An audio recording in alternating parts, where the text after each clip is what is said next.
극선자와 극악자는 죽으면 바로 화에서 태어난다. 화한다는 제가 그 스님들 법문을 들었거든요. 그러면 극선자는 화에서 극락에 태어나는 것인지 그 한 가지 질문 드리고요. 그러면 만약에 또 이런 말씀을 그 스님들 법문을 많이 듣습니다. 자주는 아니지만 간혹 돌아가셔서 시달림이나 할 때 바로 아미타 부처님 하고 사대보살께서 오셔가지고 영접을 해가지고 극락으로 모셔간다, 영접을 모셔간다는 그런 말씀을 듣거든요. 그러면 그분들은 극락으로 가면은 제사를 지내도 되지 않는지, 그리고 위패도 모시지 않아도 되는 건지, 그게 궁금합니다. 네. 그리고 그러면 극락에 갔다 그러면은 그 자손들과의 어떤 그 상처라든지 거기에 다 업이 소멸해서 치유가 된 상태라고 생각이 되거든요. 그러면 그에 대한 질문을 답변을 듣고 싶습니다. 우선 극선자와 극악자는 화생을 한다라고 이제 들었다 그런 말씀을 하시면서 또 극선자가 화생을 한다는 것은 극락이 왕생하는 것이냐 이런 이제 이게 첫 번째 질문이죠. 극락 왕생하는 사람들은 염불한 사람들이지 착하게 산 사람들이 왕생하는 건 아닙니다. 착한 사람들이 가는 것은 천상으로 가는 거예요. 그리고 또 악한 일을 한 사람들이 가는 것은 지옥이죠. 그리고 천상으로 태어날 적에도 화생을 하는 겁니다. 보통 불교에서는 생명체가 태어나는 것을 네 가지로 얘기합니다. 태생, 난생, 습생, 화생. 태생은 어머니의 모태에 태어나고, 난생은 알에서 태어나고, 습생은 습한 곳에서 태어나고, 화생은 변화에서 태어난다 그럽니다. 그런데 천상에 있는 중생들을 화생하는 것이고 지옥에 있는 중생들도 화생하는 것이기 때문에 극선자와 극악자는 화생한다라고 하는 말이 맞는 말입니다. 그리고 극락으로 태어나는 건 아닙니다. 또 하나 극락이 왕생하게 되면은 그 업보가 다 소멸되었으니 우리가 그때여 그분을 위패를 모실 필요도 없고 그리고 또 제사도 지낼 필요가 없지 않느냐 이런 얘기입니다. 근데 극락이 왕생했다고 해가지고 업이 다 사라지는 거 아니에요.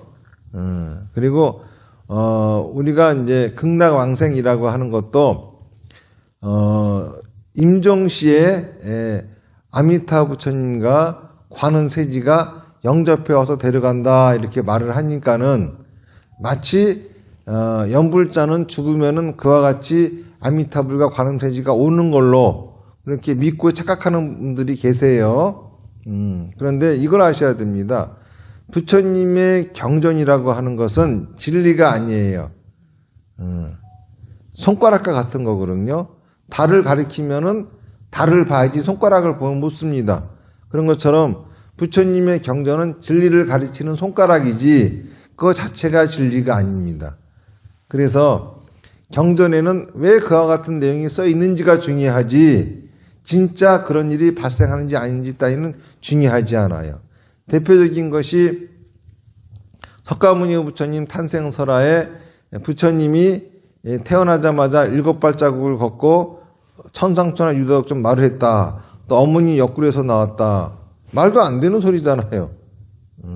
그런데 이런 것들이 이런 얘기가 가능한 것이 진짜 그래 했느냐 그러하지 않았냐가 중요한 것이 아니라 왜 경전은 부처님의 탄생을 그렇게 표현했을까라고 하는 것이 중요한 겁니다. 그런 것처럼 왜 극락을 서쪽에 있다 그랬고 그리고 사람이 임종시에 아미타불이 관음세지와 함께 온다고 했을까?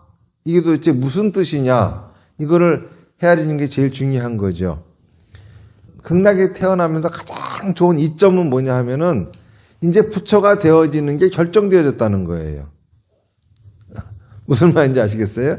극락에 태어나서 가장 큰 이점은 뭐냐 하면은 이제는 부처가 된다 안 된다가 아니라 부처가 되는 게 결정되어졌고 극락에 태어나면은 저절로 부처가 되는 수행을 한다라고 하는 소리입니다. 그럼 부처가 되었다라고 하는 거는 뭐냐 하면은 열반을 얻었다는 것인데, 열반이라고 하는 것은 완전 연소했다고 하는 것이고, 뭘 완전 연소하느냐 하면은 생각과 말과 행동, 업을 완전 연소했다고 하는 거예요. 그러니까는 극락세계는 완전 연소 중인 세계입니다. 부처가 되면은 불이 꺼졌어요. 완전 연소했기 때문에. 그래서 어둡고 추워요. 재미가 없죠. 그런데 극락세계는 완전 연소 중일적인 활활 타는 불이 있고 따뜻함이 있고 밝은 빛이 있습니다. 그래서 극락이다라고 얘기를 하는 겁니다. 그런데 왜 극락을 죽어서 간다고 얘기했느냐 하면은 지금 우리가 붙잡고 있는 이 집착, 생명처럼 붙잡고 있는 이거를 버리는 게 죽는 거거든요. 다시 말해서 자기가 진짜 죽을 각오로 내가 지금 살고 있는 이 세계를, 지금 내 상황, 내 처지를 아주 싫어하고 더 나은 세계로 가기를 원하지 않으면은 갈 수가 없는 것이 극락이다라고 하는 거지요. 그리고 우리가 위패를 모시고 제사를 지내는 목적은 영가가 있기 때문에 위패를 모시고 제사를 지내는 게 아니에요. 이 영가라고 하는 것은 뭐냐 하면은 몸과 떨어진 마음이잖아요. 그런데 불교에서는 사물을 보거나 듣거나 이렇게 감각을 하면은 그때에 마음이 생겨가지고 거울에 영상이 투영되어지듯이 마음이 생각이 투영되어지면은 마음은 사라져버리고 생각만 남는다. 이게 불교 교리거든요.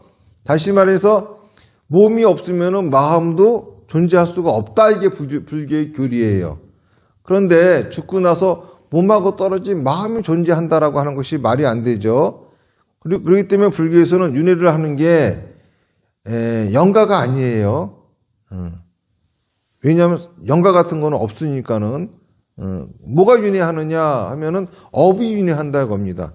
내가 지은 업보를 받기 위해서 윤회를 하는 거다. 업이 윤회를 하는 거지. 이렇게 얘기를 하기 때문에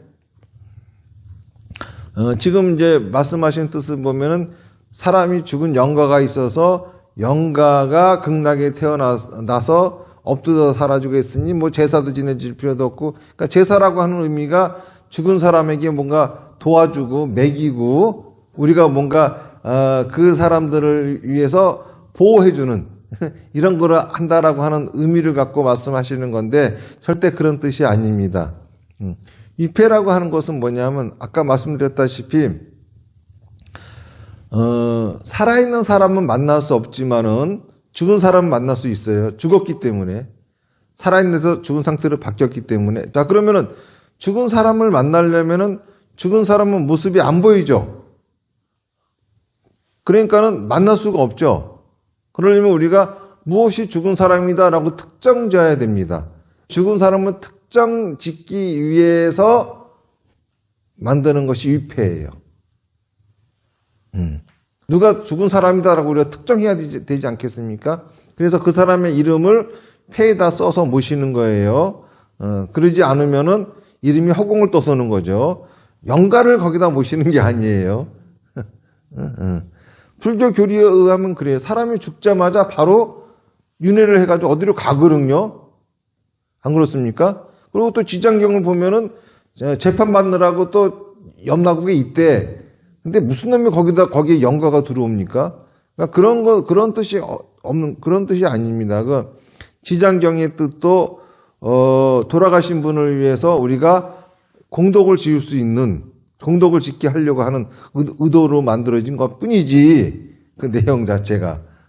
그러니까는, 위패를 모시는 것은, 돌아가신 분과 계속 그 연을 이어가기 위해서, 돌아가신 분을 특정하기 위해서 만든 것이 위패고, 제사는 뭐냐 하면은, 죽음으로써 내 곁에 오신 나를 기념하는 거예요. 생일은 뭐냐면 살아서 내 곁에 오는 날을 기념하는 날이고, 제사는 죽어서 내 곁에 오는 날을 기념하는 날. 그래서 제사와 위패를 모시는 겁니다. 네, 아마 기존 불교에 푹 빠져 계시면은 뭔 소리 하는지 하나도 못 알아들으실 거예요. 어? 저 소리가 도대체 뭔 소리인지 싶으실 겁니다. 그런데 조금만 좀 정신 차려가지고 자세히 들으면은 딱 맞는 말이에요. 네.